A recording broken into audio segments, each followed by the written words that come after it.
Sejarah selalu menyimpan rahasia. Di balik perjalanan panjang peradaban manusia, ada sebuah bangsa yang hingga kini terus menjadi sorotan dunia. Bangsa itu adalah Yahudi.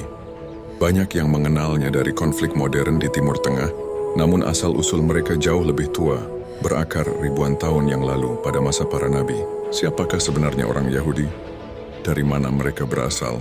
Mengapa mereka disebut Bani Israel? Dan bagaimana perjalanan panjang yang penuh dengan lika-liku itu membentuk bangsa yang kita kenal hingga hari ini? Mari kita telusuri jejak sejarah yang panjang. Dari Nabi Ibrahim, Ishak, Yakub, hingga berdirinya kerajaan besar Israel di bawah Nabi Daud dan Nabi Sulaiman. Karena Nabi Ibrahim awal mula segalanya dimulai dari seorang nabi yang dikenal sebagai Bapak Tauhid. Nabi Ibrahim alaihissalam. Ibrahim lahir di Ur, Mesopotamia sekitar 2000 SM. Dia menentang penyembahan berhala di negerinya, berhadapan dengan Raja Namrud, dan membawa ajaran Tauhid, hanya menyembah Allah yang Esa. Ibrahim memiliki dua putra penting, Ismail dari istrinya Hajar dan Ishak dari istrinya Sarah. Dari garis keturunan Ismail, lahir bangsa Arab yang kelak melahirkan Nabi Muhammad. Sedangkan dari Ishak, lahir Nabi Yakub yang dikenal dengan nama Israel. Dari sinilah sebutan Bani Israel berasal, keturunan Nabi Yakub atau Israel. Nabi Yakub dan 12 suku Israel. Nabi Yakub memiliki 12 orang anak laki-laki. Dari merekalah lahir 12 suku besar yang disebut suku Israel. Salah satu anaknya yang terkenal adalah Nabi Yusuf, yang kisahnya penuh ujian. Dijual sebagai budak, dipenjara, lalu menjadi penguasa di Mesir. Keluarga Yakub akhirnya pindah ke Mesir, menetap di sana dan berkembang biak menjadi komunitas besar. Dari salah satu putra Yakub yang bernama Yahuda, lahirlah garis keturunan yang dikenal dengan nama Yahudi.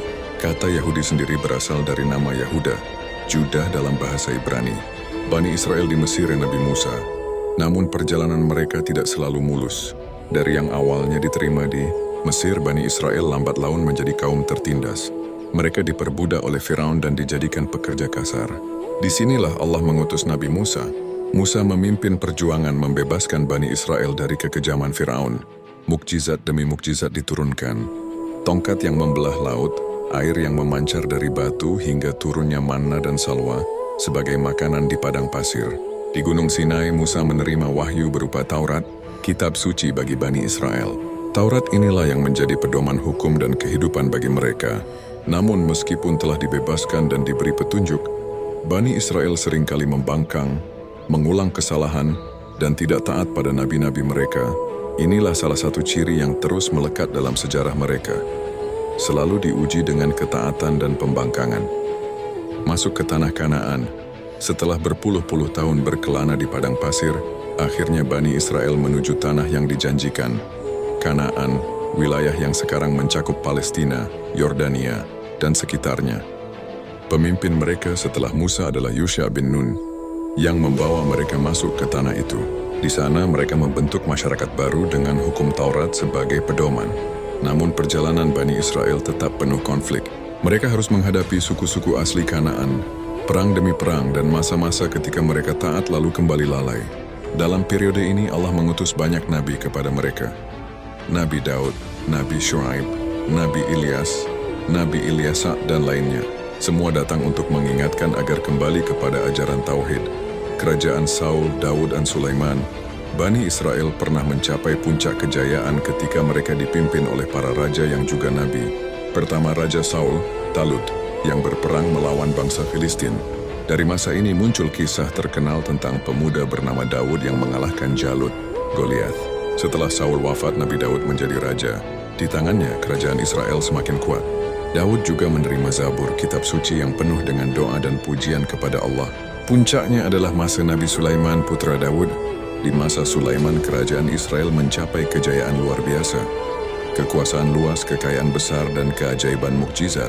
Sulaiman bahkan bisa menundukkan jin, hewan, dan angin atas izin Allah. Di Yerusalem, Sulaiman membangun bait suci, yang dikenal sebagai Haikal Sulaiman. Bangunan ini kelak menjadi simbol besar dalam sejarah Yahudi. Hingga kini masih menjadi sumber kontroversi di tengah konflik Palestina-Israel. Namun setelah Nabi Sulaiman wafat, kerajaan besar ini mulai goyah. Perpecahan, pemberontakan, dan penjajahan asing kembali menimpa mereka.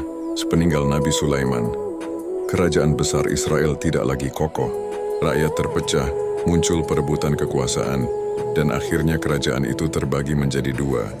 Israel di utara, dengan ibu kota Samaria, Yehuda di selatan, dengan Yerusalem sebagai pusatnya. Kedua kerajaan ini sering berselisih, terlibat perang saudara, dan kerap meninggalkan ajaran tauhid. Nabi-nabi yang diutus untuk mengingatkan mereka sering ditentang, bahkan ada yang dibunuh. Kelemahan internal ini membuat mereka rentan.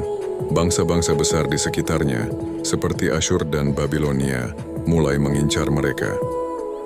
Penjajahan Asyur dan Babilonia, kerajaan Israel di utara, akhirnya jatuh ke tangan bangsa Asyur pada abad ke-8 SM. Penduduknya banyak yang diasingkan, sehingga 10 suku Israel perlahan hilang dari sejarah. Sementara itu, kerajaan Yehuda di selatan bertahan lebih lama, tetapi akhirnya juga dihancurkan oleh Babilonia pada abad ke-6 SM. Yerusalem dibakar, bait suci diruntuhkan, dan orang-orang Yahudi dibawa sebagai tawanan ke Babilonia. Peristiwa ini dikenal sebagai pembuangan Babilonia. Sejak saat itu, bangsa Yahudi merasakan betapa pahitnya terusir dari tanah yang mereka anggap dijanjikan. Namun ketika Persia mengalahkan Babilonia, sebagian Yahudi diizinkan pulang ke Yerusalem. Mereka membangun kembali bait suci, meski tidak seagung yang pertama. Tapi masa kejayaan tidak pernah lagi sama. Yahudi di bawah Yunani dan Romawi. Ketika Alexander Agung menaklukkan dunia, wilayah Palestina jatuh ke tangan Yunani. Budaya Helenistik menyebar luas, dan Yahudi berhadapan dengan asimilasi budaya asing. Setelah Yunani, datanglah Romawi. Inilah masa yang paling menentukan.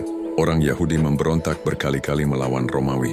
Namun pemberontakan itu berakhir tragis. Pada tahun 70 Romawi menghancurkan Yerusalem untuk kedua kalinya. Bait suci dibakar habis.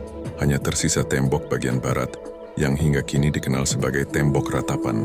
Sejak saat itu bangsa Yahudi tercerai-berai ke seluruh dunia. Inilah awal mula diaspora Yahudi, kehidupan sebagai bangsa tanpa tanah air, hidup di negeri-negeri asing. Yahudi di dunia Islam dan Eropa. Meski tercerai-berai, Yahudi tidak lenyap. Mereka tetap mempertahankan identitas melalui agama, tradisi, dan kitab-kitab mereka. Di dunia Islam, terutama pada masa kekhalifahan, orang Yahudi justru menemukan masa yang relatif aman. Di Baghdad, Kairo, dan Andalusia mereka hidup berdampingan dengan umat Islam. Bahkan, banyak ilmuwan Yahudi berkembang dalam naungan peradaban Islam. Namun di Eropa nasib Yahudi berbeda. Mereka sering dijadikan kambing hitam atas masalah sosial, pengusiran massal, diskriminasi, hingga pembantaian sering menimpa mereka. Dari Prancis, Spanyol, Jerman, hingga Rusia, sejarah Yahudi penuh penderitaan. Meski begitu, komunitas Yahudi tetap bertahan. Mereka membangun jaringan perdagangan, pendidikan, dan pemikiran. Dari rahim penderitaan panjang inilah muncul tradisi intelektual Yahudi yang kuat. Memasuki abad ke-19 muncul sebuah gerakan baru, Zionisme. Gerakan ini dipelopori oleh Theodor Herzl, dengan tujuan utama mengembalikan bangsa Yahudi ke tanah leluhur mereka, yaitu Palestina. Saat itu Palestina masih berada di bawah Kekaisaran Ottoman. Zionisme mulai menggalang dukungan internasional, terutama dari negara-negara Eropa. Tragedi besar datang di abad ke-20, ketika Nazi Jerman di bawah Adolf Hitler melakukan Holocaust. 6 juta orang Yahudi terbunuh dalam genosida mengerikan itu. Peristiwa ini mengguncang dunia, sekaligus memperkuat klaim Yahudi untuk memiliki tanah air sendiri. Pada tahun 1948, dengan dukungan Inggris dan Amerika, berdirilah negara Israel di tanah Palestina. Peristiwa ini langsung memicu konflik dengan bangsa Arab yang hingga kini belum berakhir. Sejak saat itu, Yahudi tidak lagi hanya dikenal sebagai bangsa yang tercerai-berai, tetapi sebagai negara modern dengan kekuatan militer, politik, dan ekonomi yang besar. Namun sejarah panjang mereka tidak bisa dilepaskan dari akar masa lalu. Dari Ibrahim, Yakub, Musa, Daud, hingga perjuangan modern. Sebuah bangsa yang lahir dari ujian, keimanan, perpecahan, sekaligus ambisi besar. Begitulah sejarah asal-usul Yahudi. Dari seorang nabi bernama Ibrahim, lahirlah sebuah bangsa yang membawa banyak nabi dan kitab suci, tetapi juga mengalami perpecahan dan pengasingan.